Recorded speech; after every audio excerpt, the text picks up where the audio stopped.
ಇಲ್ಲಿ ನೋಡಿ, ಇಲ್ಲೊಂದು ಗಂಟೆ ಇದೆ. ಸರ್ ಗಂಟೆ ಇಲ್ಲಿ ನೋಡಿರಿ, ದೇವಸ್ಥಾನ ದೇವಸ್ಥಾನದಲ್ಲಿ ಬಡಿತಾರಲ್ವಾ, ಗಂಟೆ ಬಾರಿಸ್ತಾರಲ್ಲ, ಹೇಗೆ ಹೌದಾ? ಸರ್ ಅದು ಶಬ್ದ ಬರ್ತೈತಲ್ವಾ? ಸರ್ ಬಟ್ ಇದರಲ್ಲಿ ಇದು ದೇವಲೋಕದ ಗಂಟೆ ಅಂತಿದೆ. ಸರ್ ಇದು ಸಾಮಾನ್ಯ ಗಂಟೆ ಅಲ್ಲ. ನೋಡ್ರಿ ಇದ್ರಲ್ಲಿ ಏನಿದೆ ನೋಡು, ಏನಿಲ್ಲ ಸರ್. ನೋಡು ಏನಿಲ್ಲ. ಇದು ದೇವಲೋಕದ ಗಂಟೆ. ಇದರ ನಾಲಿಗೆ ಇದಕ್ಕೆ ಒಳಗಡೆ ಇರ್ತದಲ್ಲ, ನಾಲಿಗೆ ಇಲ್ಲಂದ್ರೂ ಕೂಡ ಶಬ್ದ ಬರುತ್ತೆ. ಇದಕ್ಕೆ ನಾಲಿಗೆ ಇಲ್ಲಂದ್ರೂ ಶಬ್ದ ಬರುತ್ತೆ. ನೋಡು, ಬಾರಿಸು ನೀನು. ಇಲ್ಲ, ನೀನು ನೋಡು.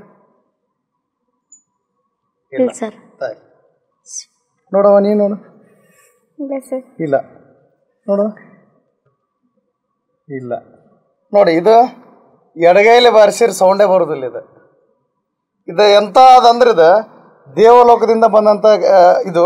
ನೀವು ಹೆಂಗೆ ಕೇಳ್ಬೇಕಂದ್ರೆ ಅತಿ ಭಕ್ತಿಯಿಂದ ಏಕಾಗ್ರತೆಯಿಂದ ಕೇಳಿದ್ರೆ ಮಾತ್ರ ಇದು ಕೇಳ್ತಿದೆ, ಈ ಗಂಟೆ ಸೌಂಡ್. ನೋಡಿ ಬೇಕಾರೆ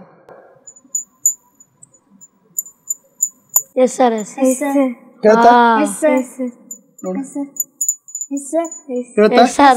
ನೋಡಿ. ದೇವಲೋಕದ ಗಂಟೆ ಇದೆ. ಕೈಲೆ ಎಡಗೈಲೆ ಅಡಿಗಾಡಿಸಿರ್ ಬರೋದೇ ಇಲ್ಲ ಇದು.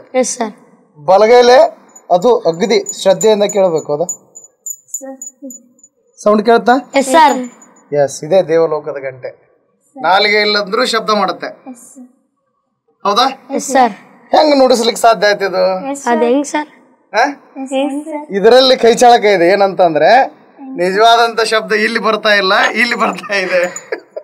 ಇಲ್ಲಿ ಒಂದು ಗಂಟೆ ಕಟ್ಕೊಂಡಿನಿ ನಾನು, ಹೌದಾ? ಇಲ್ಲಿ ಕಾಣುತ್ತೆ ನೋಡಿ. ಇಲ್ಲಿ ಬರೋಕ್ಕಿಂತ ಪೂರ್ವದೊಳಗಡೆ ಇಲ್ಲೊಂದು ಗಂಟೆ ಹಾಕೊಂಡಿರ್ತೀವಿ ನಾವು, ಹೌದಾ? ನಮಗೆ ನಿಮ್ಗೆ ಗೊತ್ತಾಗದ ಹಾಗೆ ಇಟ್ಕೊಂಡಿರ್ತೀವಿ. ಇಲ್ಲಿದೆ ನೋಡಿ. ಇದನ್ನ ಇಂತಲ್ಲಿ ಹಾಕೊಂಡು ನಾವು ಕೈಯನ್ನು ಅಳಗಾಡಿಸಿದಾಗ ಈ ಗಂಟೆ ಅಳಗಾಡ್ದಂಗ ಇದ ದೇವಲೋಕದ ಗಂಟೆ ಅಂತ ಏನ್ ಮಾಡ್ತಾರ, ಜನರಿಗೆ ನಂಬಿಸಿ ಅವರಿಂದ ದುಡ್ಡು ಸುಲಿಗೆ ಮಾಡ್ತಾರೆ. ಸೊ ಆಯ್ತಾ, ಅರ್ಥ ಆಯ್ತಾ? ಸೊ ಈಗ ಈ ಶಬ್ದ ಬರ್ಲಿಕ್ಕೆ ಕಾರಣ ಏನಂದ್ರೆ ವಸ್ತುಗಳ ಕಂಪನದಿಂದ ಬರುತ್ತೆ. ವಸ್ತುಗಳ ಕಂಪನದಿಂದ ಶಬ್ದ ಬರುತ್ತೆ, ಹೌದಾ? ಸೊ ಹಾಗಾಗಿ ಇದು ದೇವಲೋಕದ ಗಂಟೆ ಅಲ್ಲ, ಇಲ್ಲೇ ಮಾರ್ಕೆಟ್ ನಿಂದ ತಂದಂತ ಗಂಟೆ ಇದು. ಅರ್ಥ ಆಯ್ತಾ? ಓಕೆ.